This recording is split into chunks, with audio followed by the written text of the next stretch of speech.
Global South Coalition is doing fortnightly webinar, trying to catch up the friends, activists, educationists all around the globe. I'm Radha Paudel, a public health nurse, author, activist, and founder and CEO of Global South Coalition for Dignified Menstruation.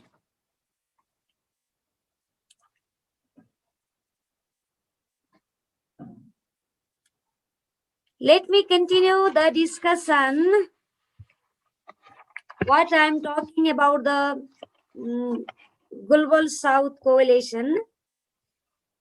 She's disconnected again. This is the example how is it difficult to work.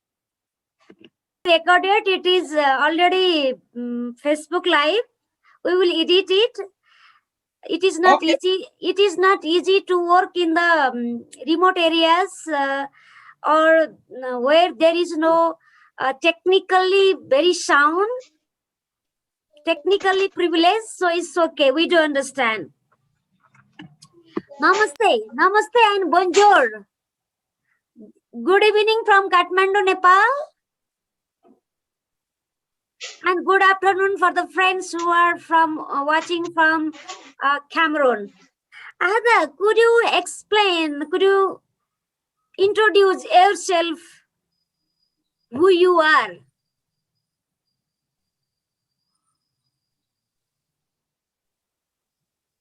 Okay, thank you.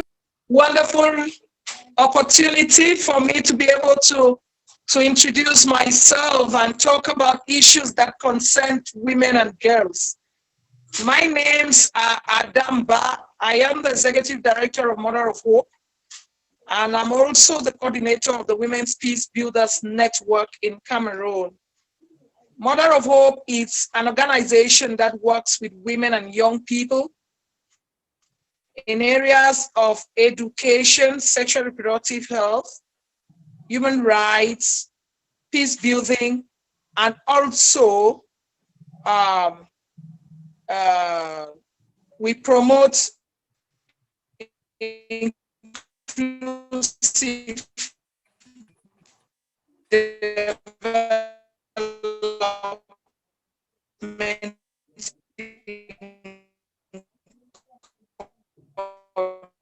communities.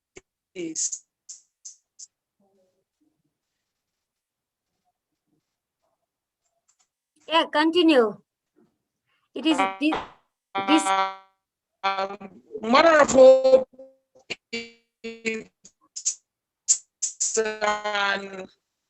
it's a grassroots organization that advocates, gives hope to the hopeless.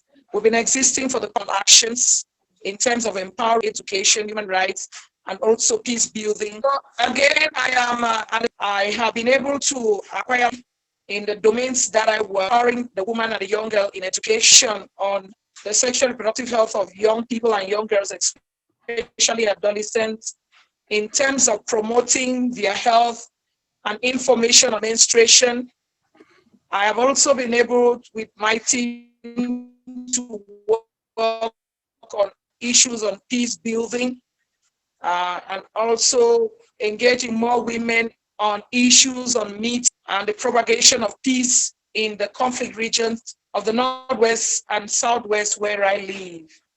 So it's a wonderful pleasure for me to talk to you this afternoon and also to share my experience as an activist, a human rights actor on the ground, a peace activist and a woman peace builder. I am ready to open up to tell you how it is the experience in Cameroon is, because I live in the conflict regions of the Northwest and Southwest. How do women and young girls cope? Again, Adah disconnected. It is very difficult to connect with her. She has been working around peace. She has been working on sexual and reproductive health rights.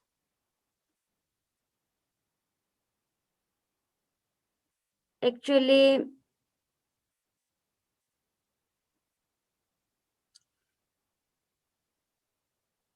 yes, please continue.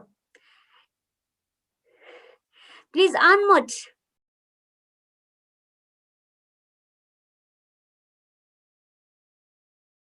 Hello, Radha.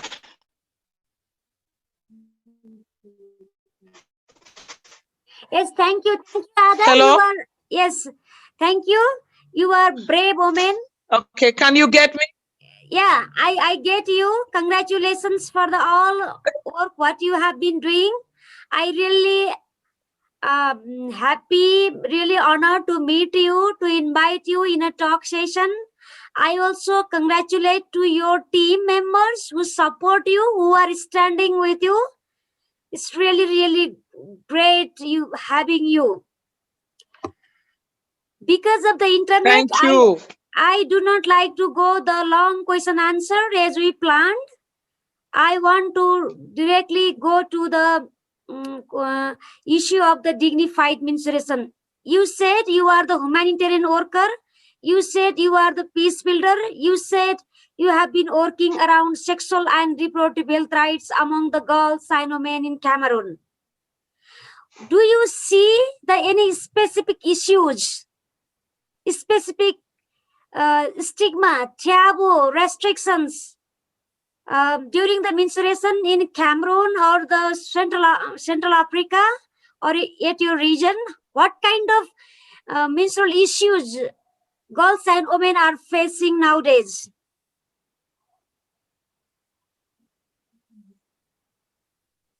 Thank you so much, Radha, for the question. It's such an important question for it's a privilege for me to hygiene issues, especially depending on dignifying menstruation. I would want to say menstruation is actually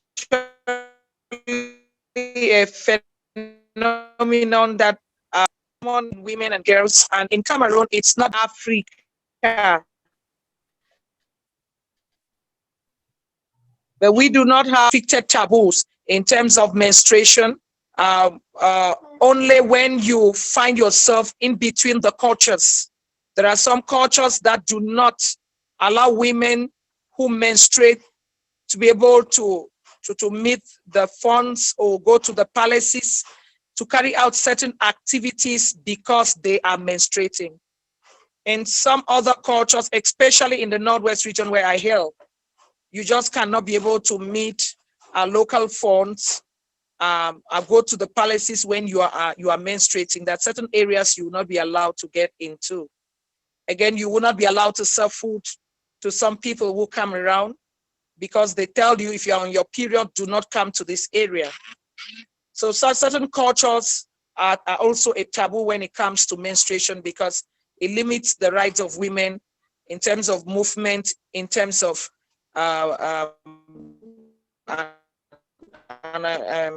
expression to meet the right people because they're menstruating. Secondly, I will talk on menstruation in terms of the humanitarian setting which we are now. Most young girls and women face a lot of difficulties now, and menstruation is not an issue to be able to talk about it now because they're more concentrated on giving livelihood support and food to the vulnerable population than talking about menstruation.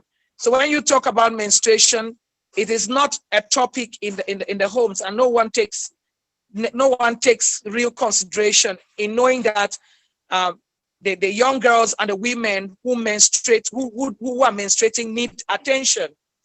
Just imagine a young girl in a situation where she is and she cannot be able to afford pads or get some support psychologically. What happens?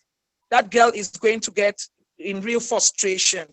So I think in the humanitarian settings, there are many women, many refugees, internally displaced, who are stuck up in issues of menstruations, and they really cannot be able to express themselves because it is not regarded as an important issue. So talking today is also raising my voice to say that women in crisis, women who are displaced, internally displaced women living in host communities in Africa need support and real support, because it is not easy for us to be able to talk about issues of menstruation when we know that the help that comes is more on empowerment, on livelihood, and also on psychosocial support. Again, I would also want to add to the context of dignified menstruation to say that there is an issue in the schools. In the schools, there is much taboo around menstruation. The young people just cannot be able to express themselves openly when they are menstruating or want to have assistance. Because first of all, we realize that in most of the schools, we do not have support and menstrual kits to assist girls who are menstruating. Parents have to provide that for their children. But again, girls that go on maybe to public schools that are trapped on in conflict areas do not have that support in the schools. Like I tell you, most of the schools do not have it now. So how will you be able to go tell an administrator that you're menstruating and you need support when you know that it is not provided and it is not a priority? When it's not a priority, young girls do not talk. Adolescents will not be able to open up to talk. What about the teachers themselves who are caught in that situation? Where do they go themselves to be able to have themselves have the parts that they need or have information that they need in terms of their psychosocial health and also their sexual health? So there is limited information at this point in the crisis.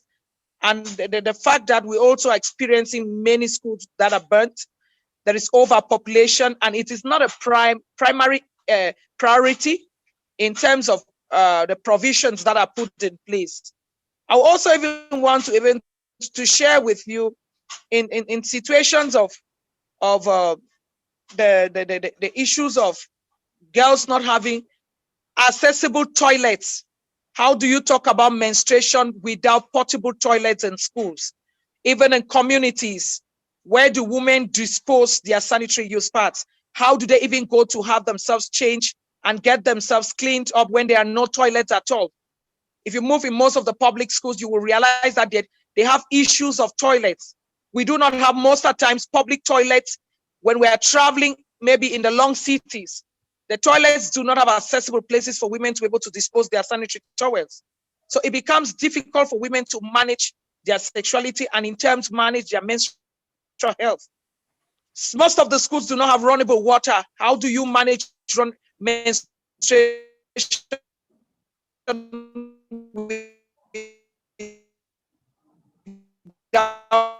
runnable water? There are a lot of issues that women and young girls faced when it comes to issues of menstruation. And I tell you, most of them just manage it without even talking to anyone. Some of the young girls are caught between using mattresses, dirty dresses, old dresses. Some of them use their old pants as part, which becomes very unhygienic and can be so infectious, can infect the young girls in future. So in the work that we do in my organizations, we decided to donate sanitary pads to young girls from the ages of 10 to 19. And so in 2020, we donated sanitary reusable sanitary pads to about 300 girls. That was done by a contribution and donation from my friends, and all we bought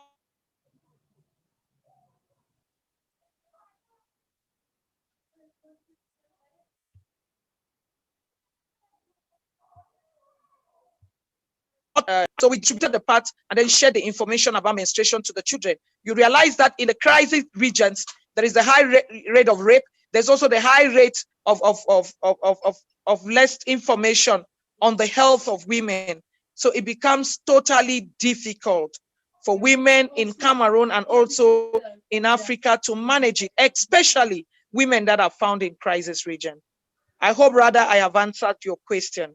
Yes, Over to you. Yeah, thank you so much. It's really, really inspiring. It is not easy to work around menstruation because of the ignorance, because of the silence, because of the bias among the funders. Um, there are so many challenges. So, what is the inspiration? What is the motivation to work for this That's vision? Yes, what is the? I really so excited to hear about your inspiration, so other audiences also can get benefit. my inspiration to work is to contribute to a better world in my community. Come back, share the knowledge that I have learned nationally, internationally, with those who do not have the privilege to go to school. I think it's a corporate social responsibility for me and other women and other people to come back and give back to the communities where we belong. It's also a pleasure for me to realize that as a young girl, as a woman that I am now, I can be able to go back, reach to those poor young girls who do not have anyone to lay their shoulders on and share their fears. Because as a young girl, I didn't have that kind of uh, relationship. I didn't have mentors. I didn't have people who came over to me to help me in times of difficulty. And so I put myself in every young girl's shoes and I want to be there for them. I lost my daddy when I was 6, and my mother was pregnant with her last baby. And so we are 5 in number, three girls, 2 boys. And imagine a young woman who had to take care of 5 children without real not practical knowledge because she didn't go to school as much. And she had to educate the 5 of us at a very tender age. So we went through lots of difficulties. There were moments I had to menstruate and use items that I cannot be able to list here. Because of poverty, I couldn't be able to open up to my friends what I use. So in the house, my mother will give me old napkins. She'll give me old dresses to be able to use. And I cannot be able to say that in public. I will only have a part to use only when I am moving out of home, or if I have to travel to be able not to let people know that that is what we use. And that is what prevails in most African homes. The young girls are not catered for. They look for clothes and they give them to be able to use, and they say that it's not an issue. But what about your dignity? What about your health? What about you wanting to be happy in the midst of your peers when you are jumping that rope and shouting and playing and exploring the world that you want to be? Because of that, most girls become shy. They don't interact easily.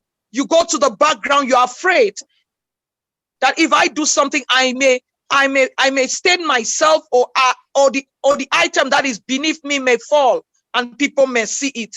So you are careful in such a way that you don't even concentrate in class and you cannot be able to pass well. So performance of young girls are influenced by menstrual issues. It is something that has to be dealt with. So my motivation is getting back to meet and break the fears of these adolescent girls who do not have anyone to talk to. I remember in one of my tours in one village in Widukum, because I decided upon myself just to get the sanitary pads and go distribute in the rural regions. I didn't care how far I was going to distribute those sanitary pads because we needed to talk to the girls. And coming to talk to them without us bringing something will not accept them. They wouldn't be part of our conversation.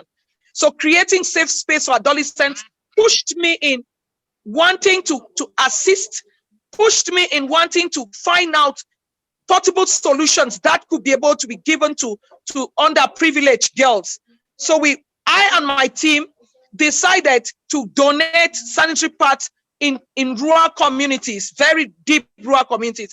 And I tell you, Radha, in one of the schools, I met this young girl, And I was amazed when we had distributed the parts and shared the lessons that we had to share with them, talked about menstrual issues, talked about how they should be able to calculate their periods. And after that, the young girl walked up to me and asked me, "Ma, what do I do with this?" Then I looked at her and said, "You don't know it?" She says, "I don't know it." I said, "Do you menstruate?" She said, "Yes." "What do you use?" She said, "My mother has given me a cloth that I use every month." I said, "This is part." I had now to introduce it, open it, and show her how to use it, and tell her that she has to be able to understand that there are several methods, several types of parts. You have the disposable and you have the reusable part, which you can be able to use, which is cheaper. And so she was very happy to get that information. And rather, I will tell you, it is again very traumatic for you to find young girls who are pregnant because they don't have information, concise information on how to manage their sexuality. So it is also an issue because you find many of them dropping out of school. We find many teenage mothers, and what they tell you is, nobody told us about menstruation. So it is an issue. It is more now in the crisis region. You have increased rates of young girls who are pregnant because no one is there to be able to care and tell them how to manage their sexuality. I think that is my motivation.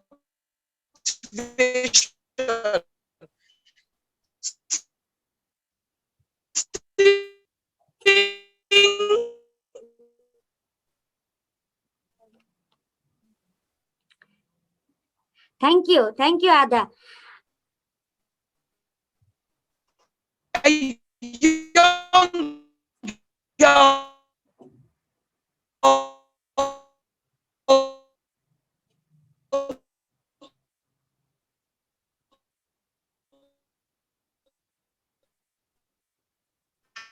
happy seeing me put a smile on that who really needs my skill. Yeah, thank you so much. Do you hear me? Are you getting me? Yeah, in between it is cut, but I hear you. I really feel goosebump because of your saying. It's a very powerful. Thank you for sharing. And in this situation, are you getting any kind of support from the government, from the donors in your country and in your region? Yes, I am getting support. I have been able to get support on the work that I do from the Ministry of Health.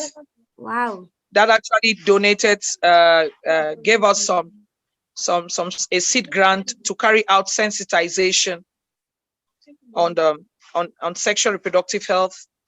I have also been able to have support from Plan Cameroon that actually gave me a computer because I won the award of the best girl initiative, the girl child initiative.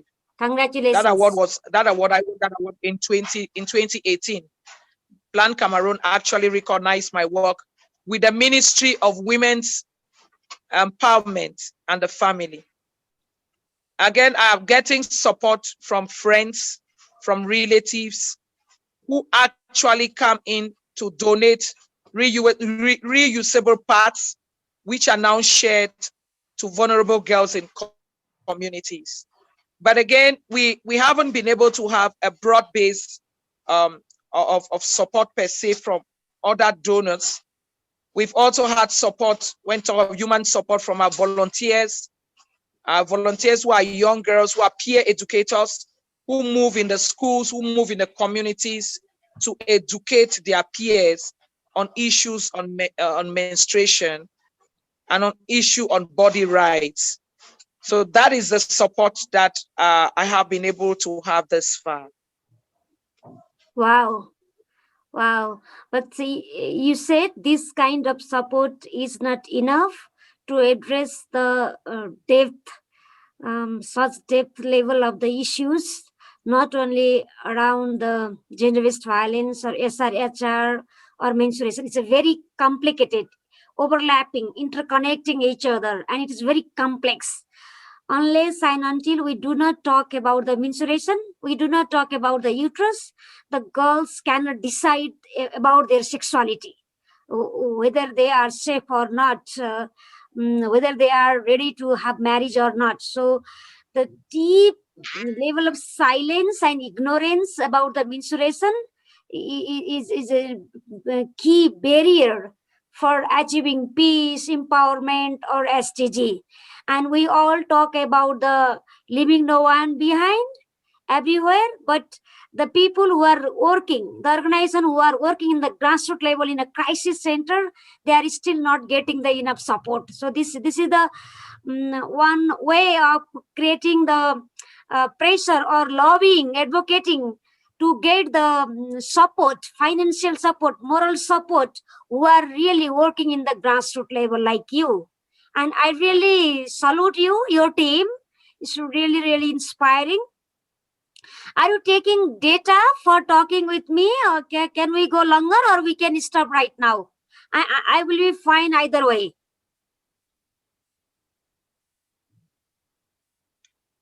No, we can continue, Radha. Okay, so I wanted to little bit know more about how are you influencing or how are you getting the support or influencing to the network where you are becoming the friend, like you are, I go through your bio and you are the graduate from International Relation Institute Cameroon, and you are the international leader program from UK. You are the women mediators across the Commonwealth. So you have so many network, global level, regional level network. So what kind of support you are getting and what kind of influence are you able to make it? I wanted to know more about from both perspective. Okay, it's a wonderful question, and I'm happy to be part of those networks, because in terms of support, we have training, we have also knowledge sharing, and also experience sharing in the work that we do.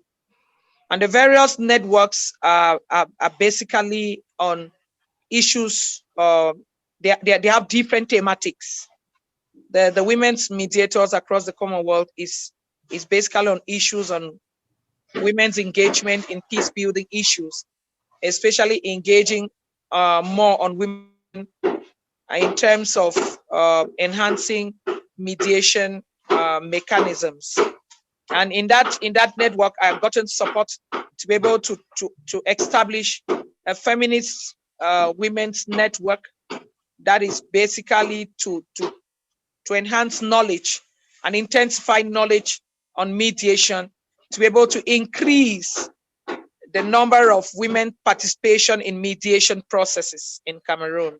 And so that I am in the process of doing that. The network has been established, and we already have lots of followers, especially you can find us very visible on social media, on the papers, and also we're working to complete the legality of that network. And that network is the Women Peace Builders Network in Cameroon.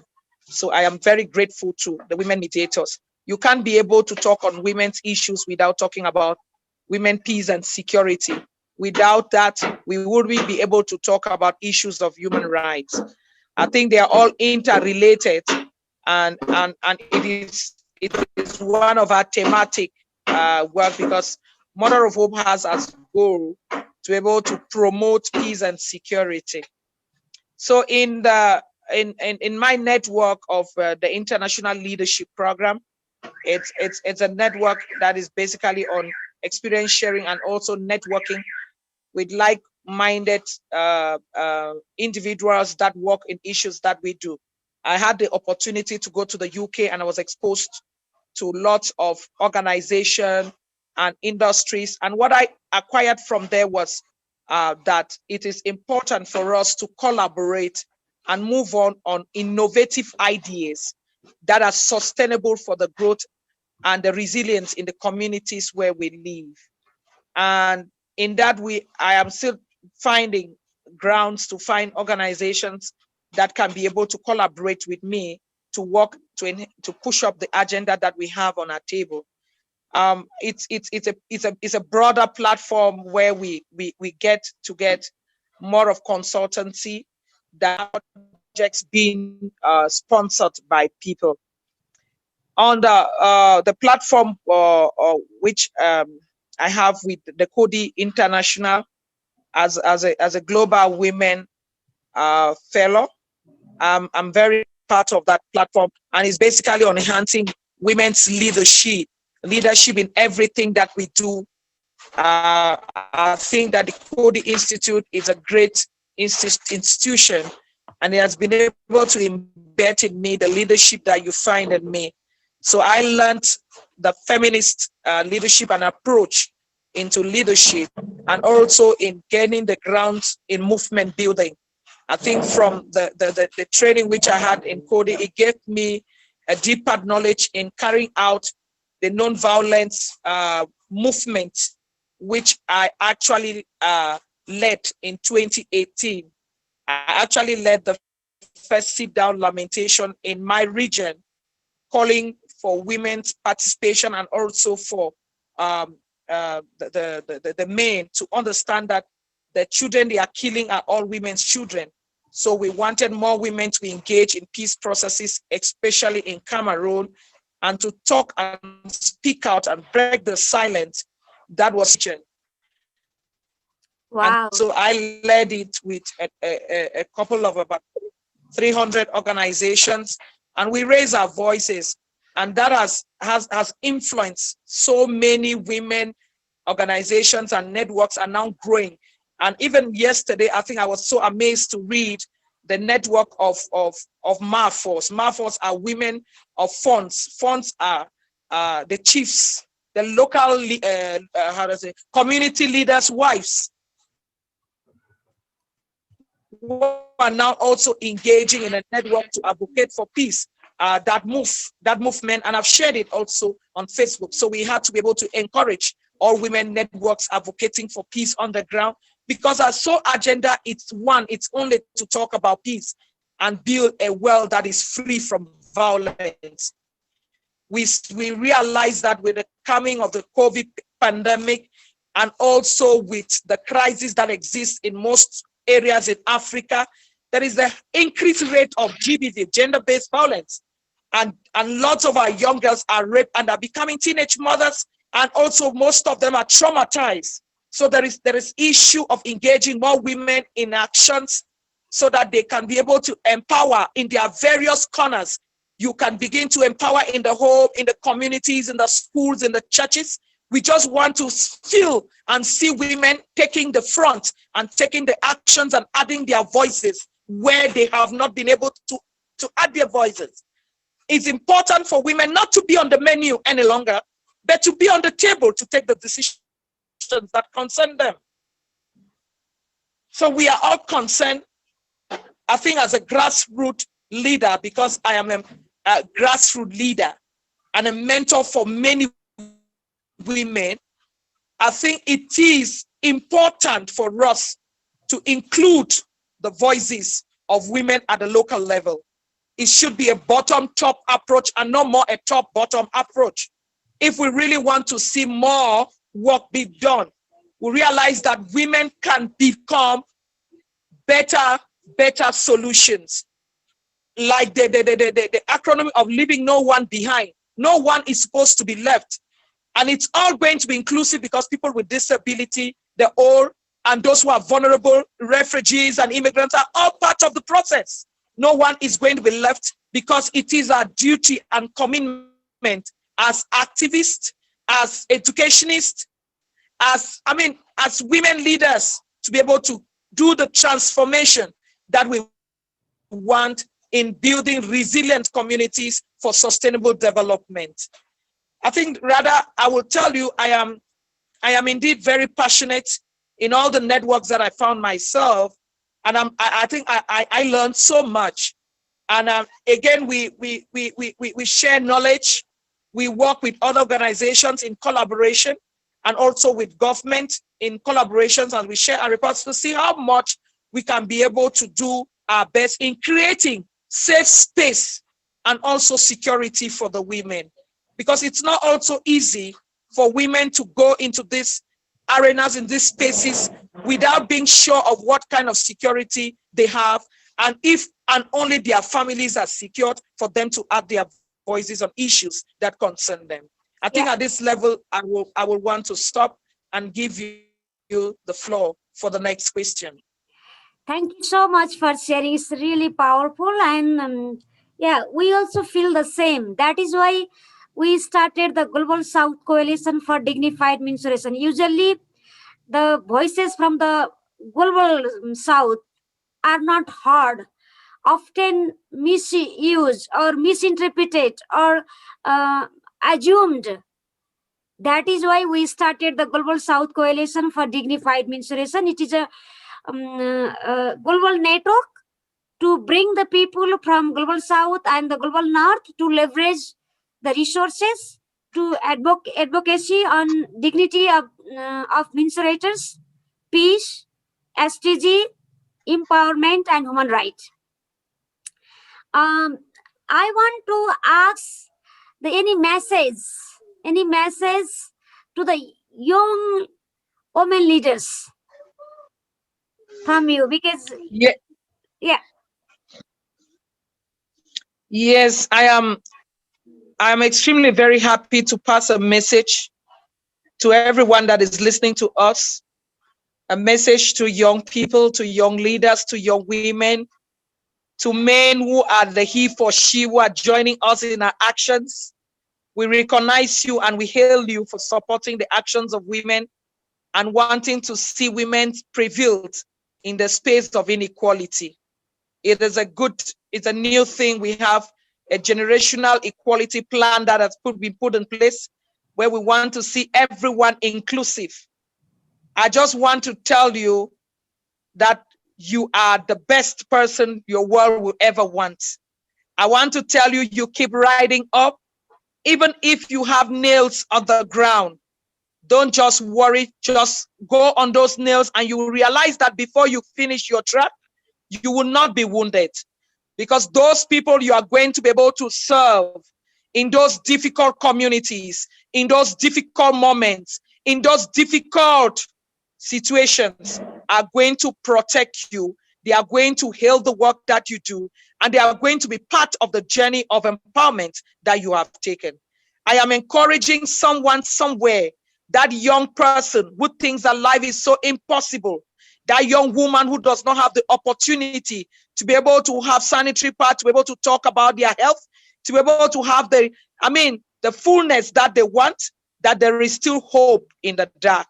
You can still be able to make a change if and only you want, but you need to believe in yourself and pick on those things that you have a passion for, those things that you think that are your strengths, those things that you think that can make you different, and just believe in who you are. No matter what people say, tell yourself, I'm going to make a change. I'm going to be part of the voices of those who have decided to build a culture of change, a culture of human rights, a culture of peace, a culture of that culture that will make us different in the world that we are. Remember, the answer is in you, and you are the answer. Thank you very much, Radha. Thank you so much, Adah. It is very difficult to connect in the beginning, but you made it. We recorded this in the in between. The Facebook Live was cut. We could not continue, and it is recorded, and we will upload in the YouTube later. And I also recorded few videos. I will upload in Facebook, and I will let the audience that we could not continue because of the internet issue. I hope they will understand. And I don't know about the issue of the COVID in your country. In our country, the COVID is continue, and we also already started to work regularly. We don't know what will happen in future, but in Europe and USA, they imposing the lockdown and third round lockdown curfew, but we are not feeling any kind of lockdown right now. Stay safe and stay healthy, and keep it up your energy as always, and we'll be in touch again.